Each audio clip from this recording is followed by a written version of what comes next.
Naiyak na ako. On your own. Second question pa lang. Create a dream that is bigger than you and never be afraid. Siguro dumating ako sa point na parang pagod na ako.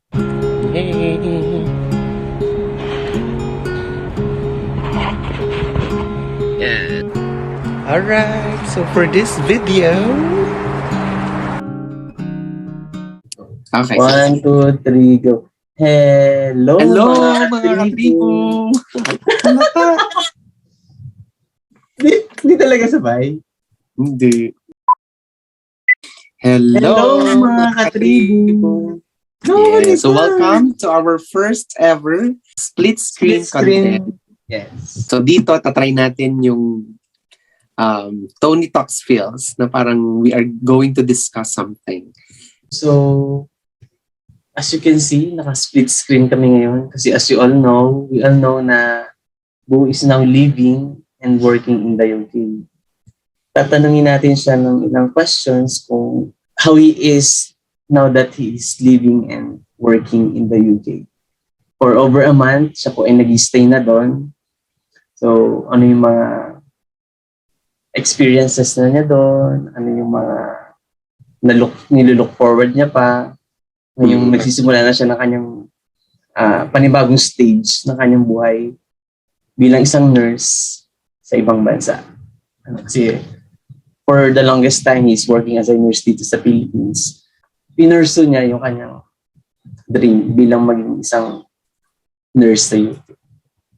Yes, thank you, Boo, for allowing me to have this content because I want people to know what it feels like to be working and living here in the UK. And marami rin kasi nagtatanong or nagtataka na bakit pa umalis ka siya na parang, may plano ko pala yung mag-abroad. So I think this is a good way for me to be able to express myself and to explain to people for them to know what prompted me to go to the UK. So may hinanda tayong mga questions para sa kanya na kailangan niyang sagutin. At doon sa mga isasagot niya, doon natin malalaman kung ano ba yung thoughts niya about life. What makes you decide of working in the UK? I think working in the UK has been a delayed dream. It's like it took 17 years in the making. This is the main reason why I took up nursing back in 2004. And ito kasi UK dream, it's not only my dream, it's also the dream of my parents for me. And if you're going to ask me bakit tumagal ng 17 years before I decided to go here in the UK, it's because I just really don't feel it yet that time na there is a need for me to go to the UK. Siguro I'm still finding my own spot. I'm still finding my own niche. I mean, what I really want to do in my life. Like, nandun ako sa time 17 years ago na parang I want to decide for myself. I want to do the things that I want to do without the judgment of anyone, without the decision or without the dictate of anyone, not even with my family. But I think as we mature, I have learned the value of compromise. Kasi dati ang compromise sa akin parang negative, parang being the person that I am, na gusto ko, I'm dominant, I'm always the decision maker. I have learned the value of compromise. Apparently, compromise is not negative at all. It basically depends on who you are compromising with. And what makes it easier is because I'm compromising with my family. It's like giving back to especially to my parents, giving back to all the things, all the sacrifices that they have done to me. So 17 years is a good time for me to experience everything that I want to experience in life. Especially, I have gained enough experience professionally as a nurse. So now is the right time. So what made me decided to pursue UK at this time is it's the right timing. It's the right time. It's dictated by the right time. I feel it right this time. Cliche man, pero there's always perfect time for everything. Yes, totoo, totoo. And I am now a firm believer of that after everything that has happened in my life. What are your adjustments now that you are living and working in the UK? Well, just for the background, hindi naman ako first timer OFW. So I've been an OFW a decade ago. So it's not really a major adjustment. So I can say the major adjustment that I've done is number one is the weather. Although hindi ako lamigin na tao, I always wanted to have to be in an air conditioned room. Even when I drive, I put the aircon full blast. So parang hindi naman ako masyado nag-adjust sa lamig. It's just that because it's malamig, it's windy all at the same time, and it's crazy weather here. Kasi nga, there's one day na na-experience ko yung 4 weather in just a day. So parang imagine that it rains, it snow, uminit, humangin. So parang yun yung number one adjustment ko, weather. Tapos number 2 is of course leaving the comfort of the home, na parang yung pagpagod ka from work, kakain, may pagkain sa bahay. Dito parang you have to do it. Parang naiyak na ako. On your own. Second question pa. You have to do it by yourself.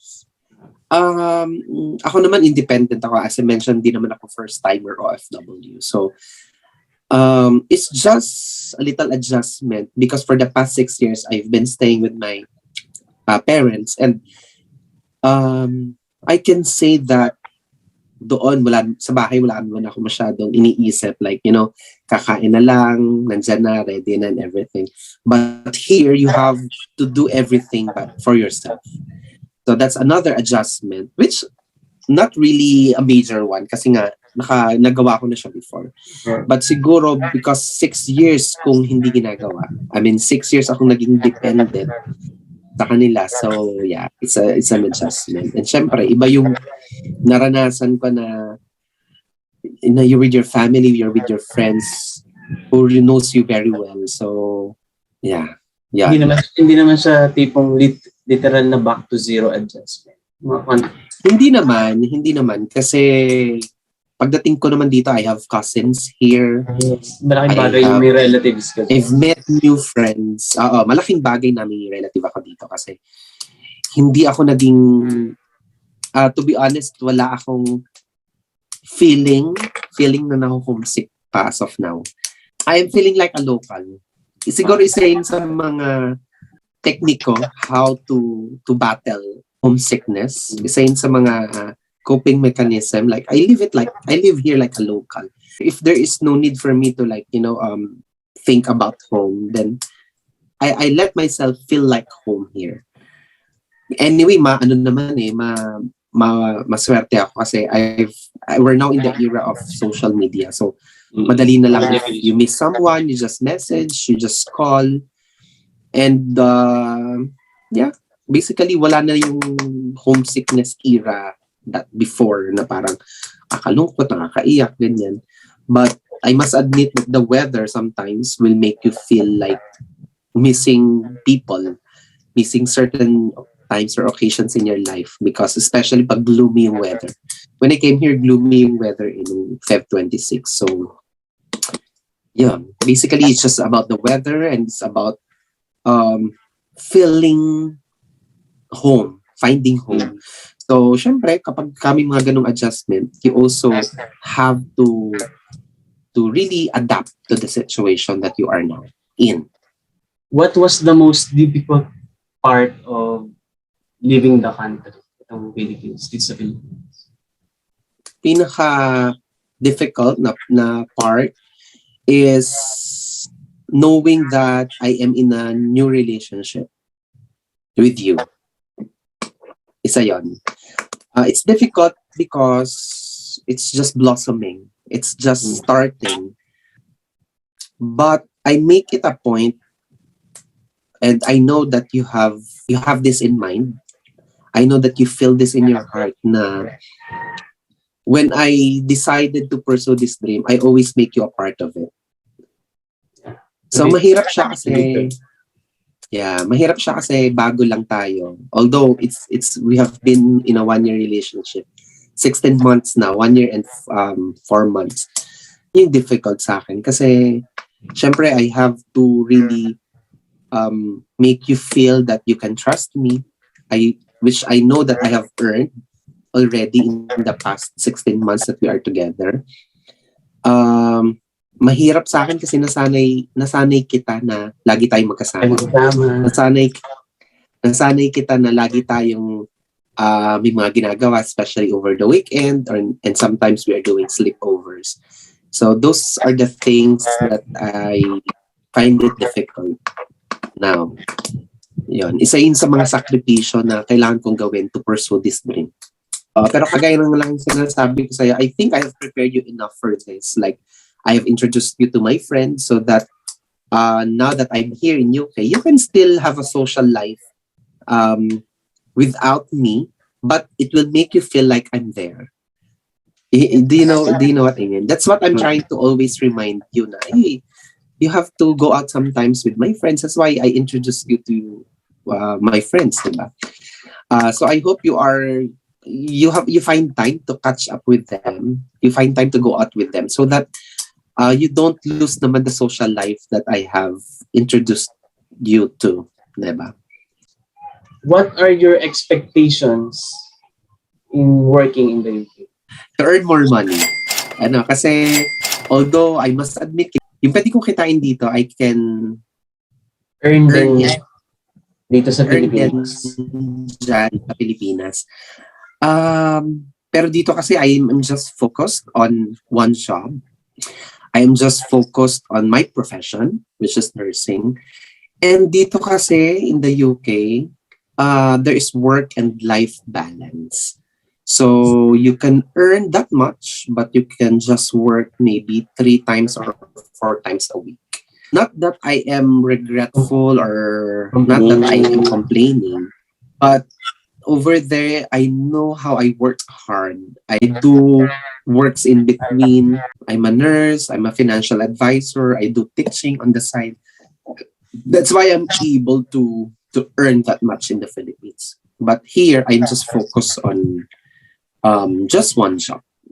Kasi dumating ako sa point na parang nakakapagod yung 3 yung trabaho. Although all of the 3 jobs that I was doing in the Philippines are very fulfilling. I enjoyed all of it. I am fulfilled because all of those are purposeful. Diba? I mean, I am a nurse and I help people recover from their medical conditions, especially when I was a COVID nurse in Jesus of Nazareth. So I really felt it. Na I'm really a nurse. And then I was a financial advisor in the country's first and leading financial institution in the country. So it's also purposeful in a sense that I am dealing or helping people to achieve financial independence. And I do teach. I do part-time teaching. And that is purposeful because I'm helping to shape and to mold future nurses of our country. So I love all of that. But siguro dumating ako sa point na parang pagod na ako. Kasi imagine 24/7 ako nag-work. Pagod na ako kasi I want to look forward naman for a good future without sacrificing, how can I say it, na parang gusto kong i-look forward yung future ko na hindi naman ako napapagod sa present. Do you get what I mean? Yan. So parang siguro ang naging ko dito, nilook forward ko yung work-life balance. Kasi here, you can just go in the next town and it is a world-renowned tourist destination. Diba? So parang you work hard, but you play harder. So, isa yun sa mga nilook forward. Pangalawa is yung opportunity na madala kita dito kasi here we will be able to experience the equality that we are longing for, especially when we are talking about gay rights. Kasi in the Philippines, yes, we are respected, we are tolerated, I can say, Yes. but wala dyang rights for the two of us. Remember when we are trying to open up a savings account for the both of us, we cannot do it like we are both the owner. One can only be a second owner, diba? We also tried, account call. yes, diba? We also tried to inquire for a property, but we cannot have it as the two of us are the owner, Like conjugal. diba? Hindi siya conjugal. Ano lang tayo, parang ang mangyayari is guarantor or Isa sa atin. ano nga yung sinabi dun sa isang property na tinignan natin, tayo ay magiging co-maker, which is I don't want it that way. Diba? Ang maganda is conjugal property, we are husbands. Diba? We have Equal legal rights. Legal to own a property together, and isa yun sa nilook forward. And of course, siguro yung retirement, because I'm not getting any younger, so the benefits here are good for retirement purposes. Yeah. So those are the three things comes to mind when I think about what I'm looking forward to in living and working in the UK. As long as you have the heart to serve and show to people, and then you can be a good nurse here. So far, there's nothing major. I mean, challenges that I'm experiencing right now. Create a dream that is bigger than you and never be afraid.